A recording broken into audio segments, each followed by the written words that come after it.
Tant que votre pensée reste égale à votre environnement, vous continuez à créer les mêmes mensonges.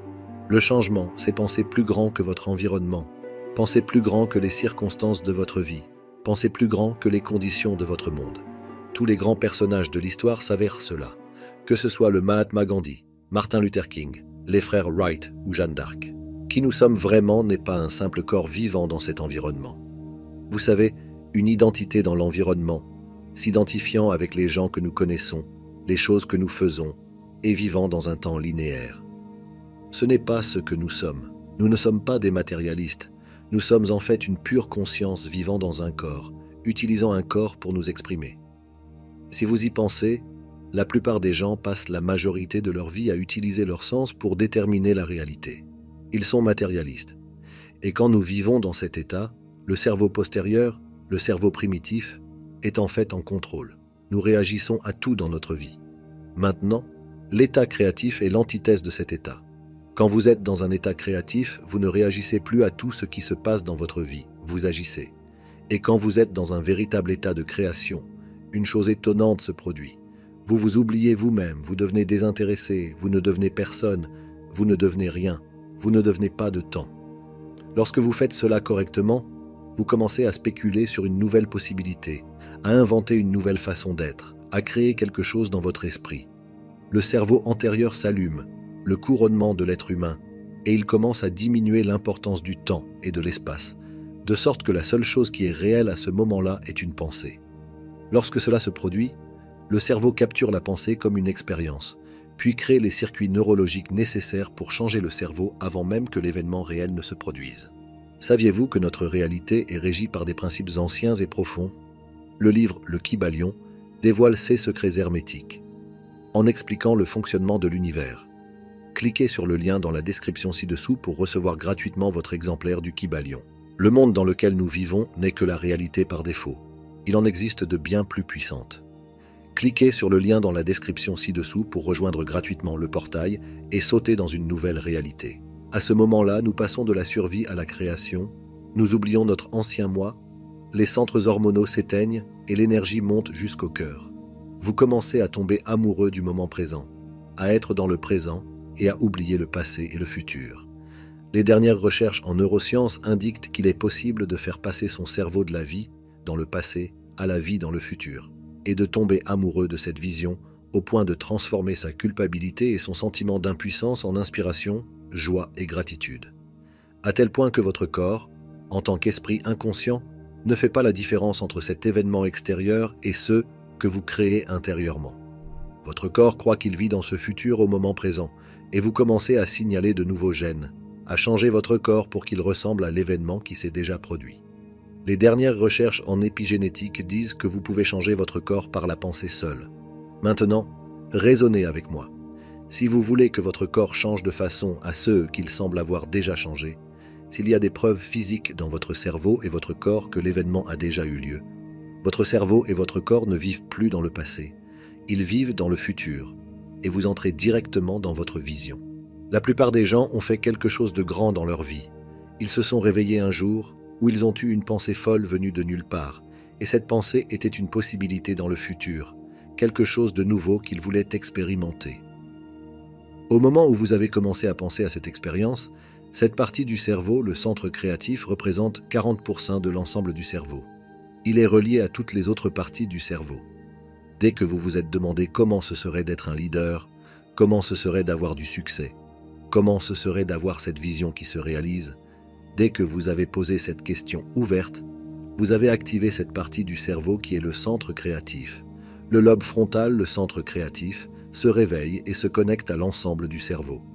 C'est le PDG, le patron, le chef d'orchestre symphonique du cerveau.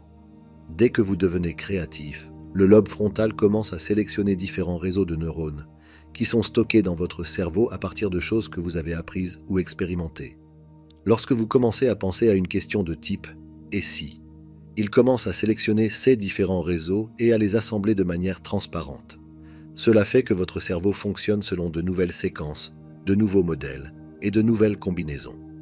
Chaque fois que vous faites fonctionner votre cerveau différemment, vous changez votre esprit, parce que l'esprit est le cerveau en action. Au moment où ces neurones fonctionnent en tandem, Vous obtenez une image dans votre esprit, un hologramme, une vision, une abstraction. Pour les personnes passionnées, cette pensée commence à créer une émotion élevée. Elles deviennent inspirées, elles se sentent enthousiastes, elles sont remplies de Dieu, elles deviennent passionnées, elles commencent à ouvrir leur cœur. Tout d'un coup, elles combinent une intention claire avec une émotion élevée.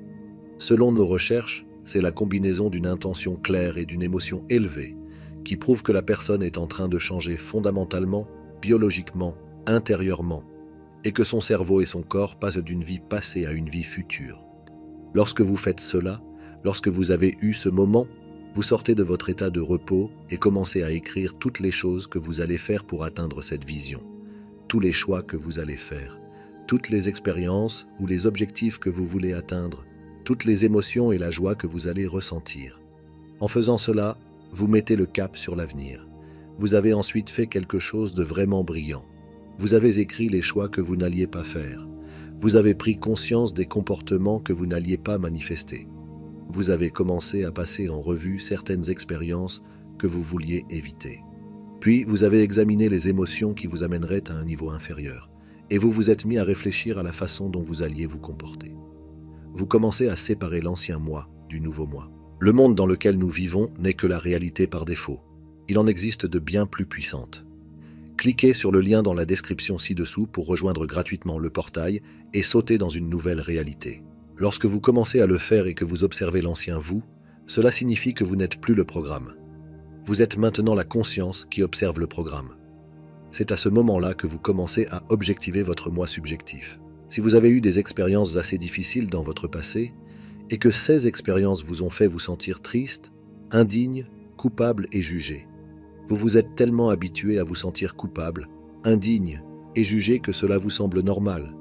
Parce que vous vous sentez en quelque sorte victime, vous blâmez les gens, vous vous plaignez, vous vous trouvez des excuses et vous vous apitoyez sur votre sort. Tout d'un coup, vous dites « Aujourd'hui, je ne vais plus faire ça parce que c'est l'ancien moi ». Vous commencez votre journée et ça se passe très bien pendant environ 2 heures. Puis, tout d'un coup, au moment où vous réalisez que vous ne faites plus les mêmes choix que la veille, vous allez vous sentir mal à l'aise, comme si vous n'étiez plus le même. Nous savons maintenant que les gens préfèrent s'accrocher à leur culpabilité et à leur indignité plutôt que de se lancer dans l'inconnu, parce qu'au moins ils peuvent ressentir quelque chose. Dès que vous arrêtez de faire les mêmes choix que vous faites toujours, préparez-vous, parce que ça va être difficile. C'est le moment où vous vous dirigez vers votre nouveau moi, et nous l'appelons « entrer dans la rivière du changement ». C'est assez intéressant, parce que pour que nous puissions changer quelque chose dans notre corps, changer quelque chose dans notre environnement ou entrer dans une nouvelle ligne temporelle, nous devons oublier notre corps actuel, notre environnement actuel et notre petit concept de temps. Nous devons devenir cette pure conscience. Vous ne pouvez pas franchir la porte du champ quantique en étant quelqu'un, vous devez franchir les portes en étant personne. La conscience est la conscience. Et la conscience est le fait de remarquer et de prêter attention.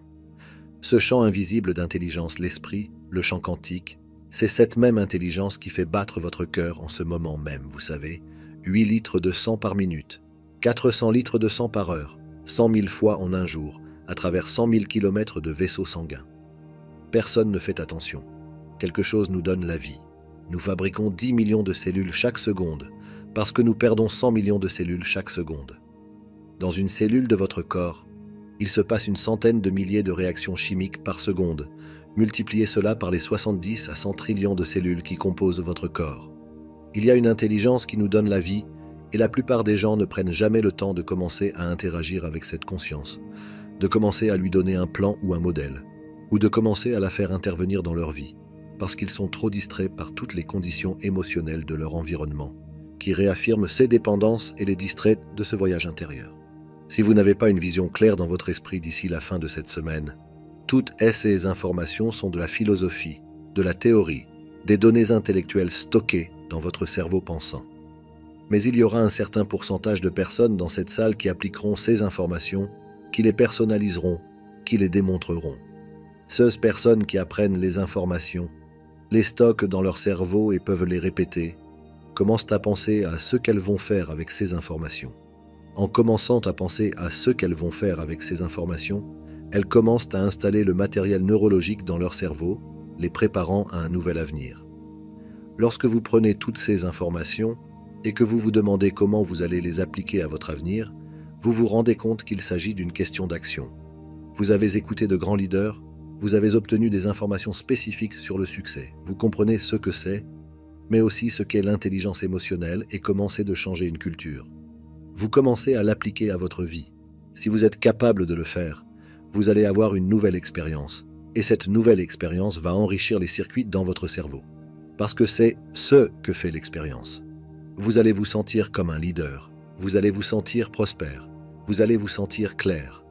Au moment où vous ressentez ce sentiment, vous enseignez à votre corps chimiquement à comprendre ce que votre esprit a intellectuellement compris. Nous pourrions dire que la connaissance est pour l'esprit et les expériences pour le corps. À ce moment, vous incarnez le leadership, le succès et la clarté. Pourquoi ? Parce que l'émotion est l'expérience sous forme chimique. Et au moment où vous ressentez cette émotion, vous enseignez à votre corps à comprendre ce que votre esprit a intellectuellement compris. Si vous avez fait cette expérience une fois, vous devez être capable de la répéter. Les grandes personnes dans le monde qui sont intransigeantes continuent à travailler pour reproduire l'expérience. Si vous pouvez reproduire cette expérience encore et encore sur le plan neurologique et chimique, vous conditionnerez votre corps pour qu'il devienne l'esprit de cette expérience. C'est la fin de ce dossier. Les travaux de l'Institut de la réalité sont mis gratuitement à votre disposition, mais ils nous demandent beaucoup de travail. C'est pourquoi, si vous avez apprécié cette vidéo, vous pouvez vous abonner à notre chaîne YouTube et laisser un j'aime sous cette vidéo. Nous reviendrons bientôt avec un autre dossier. Quantiquement, l'équipe de l'Institut de la réalité.